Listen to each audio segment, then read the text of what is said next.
Eight MMC। So guys आज के इस लेक्चर में मैं most 25 important objective question merchant of Venice का कराऊंगा। ये हमारा है लेक्चर 55। चलिए देखते हैं आज का जो हमारा पहला क्वेश्चन है वो है who is the heroine of this play merchant of Venice. कौन है? एकदम सिंपल, एकदम सिंपल सा आंसर है। तो पोर्सिया जो है वो हीरोइन ऑफ द प्ले है। एकदम सिंपल है बट अच्छा है क्वेश्चन। देखिए ये पोर्सिया है, हीरोइन ऑफ द प्ले है। नेक्स्ट क्वेश्चन है who is the merchant here in the play. वास्तव में यहां मर्चेंट शब्द किसके लिए प्रयोग किया गया है?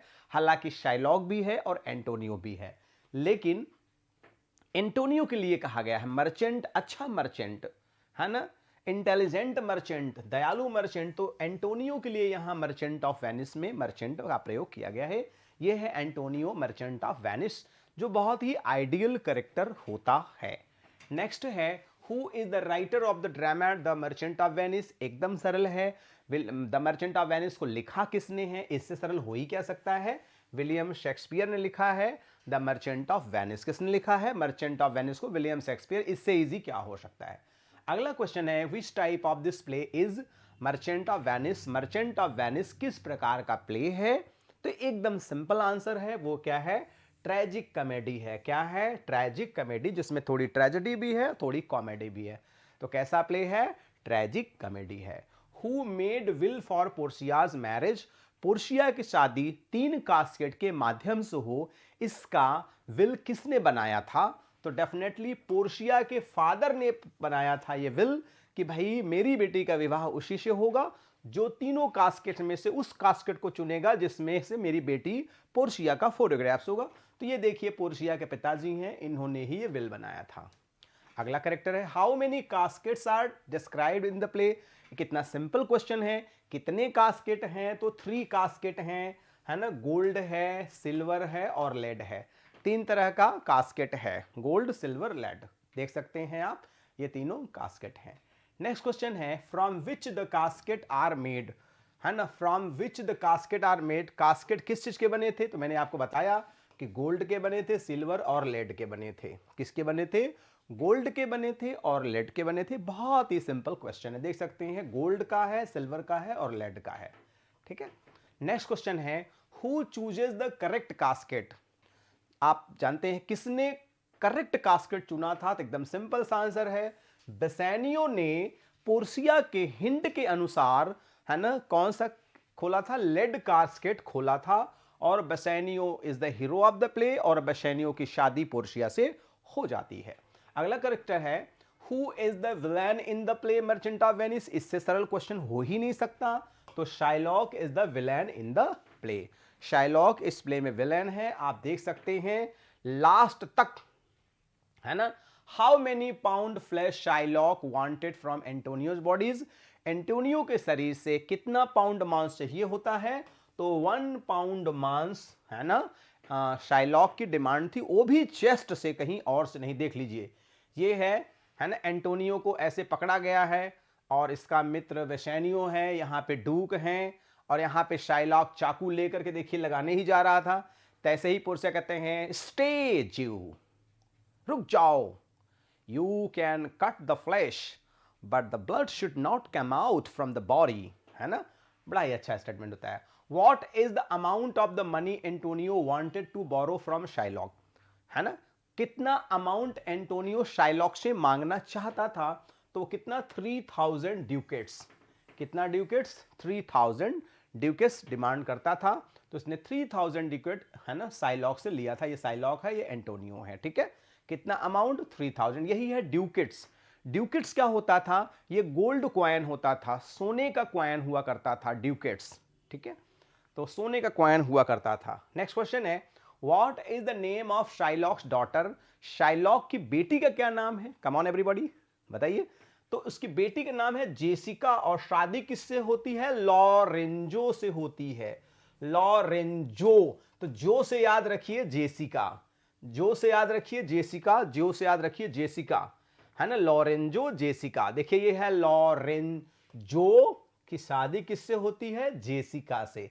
जे याद रखिएगा, कभी नहीं भूलेंगे, एकदम आराम से याद हो जाएगा। तो ये जेसिका है, शाइलॉक की बेटी है, ये लॉरेंजो है, दोनों एक दूसरे से प्रेम करते हैं और दोनों शादी कर लेते हैं। ठीक है भाई, कहते हैं कि love without marriage is nothing, प्यार तो हो गया और शादी नहीं तो लाइफ विल बी चौपट, है ना। और मैरिज विदाउट लव, मैरिज तो हो गया, प्यारा ही नहीं हो पा रहा, 36 का आंकड़ा है, तो भी लाइफ विल बी चौपट, राइट। तो इसलिए कहा गया है love without marriage is nothing. Love खूब हुआ, 5 साल तक कहानी चली, 7 दिन नहीं हुआ, तो भी क्या हो जाएगा, दिल में कोई और, मन में कोई और, पास में कोई और, तो लाइफ बिकम्स वेरी पेनफुल, है ना। तो जाहिर सी बात है, तो this is the line. Next word है जेसिका इलॉप्स विथ। इलॉप माने क्या होता है भाई, जब कोई लड़का किसी लड़की के साथ भाग जाता है तो उसे इलॉप कहते हैं। तो जेसिका जो है किसके साथ भागती है, मैं बताया था, जेसिका लॉरेंजो के साथ भागती है। वो जानती थी कि मेरे पिताजी, लड़कियां भागती क्यों हैं, लड़के भागते क्यों हैं, जब वो जानते हैं मेरे मम्मी पापा मानेंगे ही नहीं, वो बड़ी वाली बेइज्जती मान लेंगे, बड़ी वाली बेइज्जती झेल लेंगे, छोटी वाली नहीं मानेंगे अक्सर पेरेंट्स। ठीक है, देखिए लॉरेंजो जेसिका हैं, दोनों एक दूसरे से अथाह प्रेम करते हैं और शादी कर लेते हैं। दिक्कत ही क्या होती, हमको तो कभी ये समझ में नहीं आया, अगर दोनों खुश हैं तो आप काहे दुखी हो भाई, आपको क्या समस्या है भाई। शादी हम करते हैं खुश होने के लिए ना, तो अगर व्यक्ति खुश है तो उसे खुश रहने दीजिए आप। लेकिन लोग क्या हैं, लोगों को खुशी ही नहीं बर्दाश्त होती है, दूसरे का गम अच्छा लगता है, खुशी नहीं बर्दाश्त होती। What is name of Portia's servant, Portia के सर्वेंट का क्या नाम था, तो सिंपल सा नाम था उसका बेचारे का, पोर्शिया के सर्वेंट का बाल्थाजार नाम था। देखिए ये बाल्थाजार है, उसका फ्रेंड है। Where does Portia live, Portia रहती कहाँ है, अब ले ये भी समस्या, कहाँ कौन रहता है ये भी जानो, बेलमोंट में रहती है। बेलमोंट की सबसे रिच औरत थी ये बेलमोंट सिटी है, देख रहे हैं कितना सुंदर शहर है, ये पूरे बेलमोंट में सबसे ज्यादा रिच वही थी, जैसे अपने यहाँ इंडिया में मुकेश अंबानी है, ऐसे समझिए आप। ठीक है, तो ये बेलमोंट की सबसे रिच महिला थी।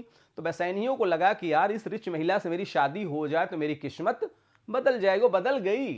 Who comes in the court to make disguise, court में कौन आता है छुपे रूप में, तो पोर्शिया आती है, बाल्थाजार के रूप में आती है। ये है पोर्शिया, कोर्ट में आती है डंके के चोट पर, टर्न द टेबल, और शाइलाक को, है ना, मतलब पनिशमेंट दिलाती है।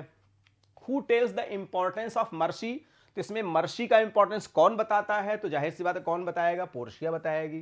The quality of mercy is not strained, it dropped at the gentle rain from the haven. जो दया होती है किसी को बाध्य करके नहीं दिखाया जा सकता। किसी से कहो प्यार से एक गिलास पानी ले आए, प्यार से वो अलग है। कोई प्रेशर में ले पानी पियो, पटक दिया, आधा पानी नीचे आधा पानी अंदर, है ना, वो भी पानी है। ठीक है, तो ये है पोर्शिया जो कहती है the quality of mercy is not strained. What is the religion of Shylock, Shylock किस समुदाय का था, किस रेस का था, तो वो यहूदी था। क्या था, यहूदी था शाइलॉक, देख सकते हैं खतरनाक यहूदी। Where is the city of Venice, जो वेनिस सिटी है किस शहर में वो था, तो इटली के, इटली देश में ये वेनिस शहर था। ठीक है, जो स्पेशली व्यापार के लिए फेमस था, यही ये इटली शहर है। इसी शहर में कौन सा शहर था, Venice, the merchant of Venice, जो वेनिस प्लेस है वो इटली में है। Which name Portia keeps as a lawyer, Portia किस नाम, कौन सा नाम रखती है, तो बाल्थाजार अपना नाम रखती है। देखिए 2 कैरेक्टर है, एक बाल्थाजार एडवोकेट, एक बाल्थाजार पोर्शिया का सर्वेंट। देख सकते हैं ये पोर्शिया है, बाल्थाजार के रूप में पुरुष वेश में आकर के केस लड़ती है। What happened in the end, last में क्या होता है, एंटोनियो की जो शिप पता चला था कि डूब गई है पानी में, तो समाचार मिलता है उसकी सारी शिप सुरक्षित आ जाती हैं, एंटोनियो की सारी जहाजें सुरक्षित आ जाती हैं।